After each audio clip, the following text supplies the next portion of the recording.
Gbogbo ọmọ Nàìjíríà rere, ẹ kú dédé àsìkò yìí, ẹ kú kó lè dáa. Ẹ̀yin ọmọ Nàìjíríà rere, tẹ́ ẹ bá wo àwòrán tó wà ní ojú ìwòran yìí, iléeṣẹ́ Afọlábí TV nìyẹn. A ṣẹ̀ṣẹ̀ ń ṣe é lọ wẹ́rẹ́wẹ́rẹ́ ni. Àtìlẹ́yìn ibi tá a bá dé yìí, àtìlẹ́yìn Ọlọ́run àtàwọn followers wa níbi tá a bá dé yìí. A wá bẹ̀ ẹ̀yin ọmọ Nàìjíríà rere, ẹ ràn wá lọ́wọ́ lórí iléeṣẹ́ tá a fẹ́ dálẹ̀ yìí. Ìwé mímọ́ ní ẹni tí wọ́n bá nípá láti ṣèrànlọ́wọ́ fún, òun náà lọ́mọ làkejì ẹ kó tọ́jú ẹ̀.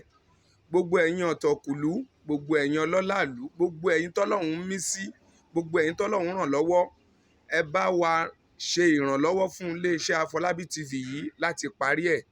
Tí ẹ bá wo péèjì wa, ọ̀pọ̀lọpọ̀ iṣẹ́ ló wà ńbẹ̀ tá a ti ṣe tí kò sí àṣàdànù ńbẹ̀. Tí ẹ bá wojú ìwòran, account number wa wà ńbẹ̀. Ẹ bá wa ṣe ìrànlọ́wọ́ sí account number wa.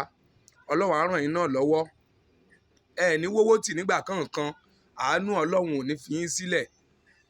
Ẹ bá wa so ọwọ́ pọ̀ láti parí iléeṣẹ́ yìí.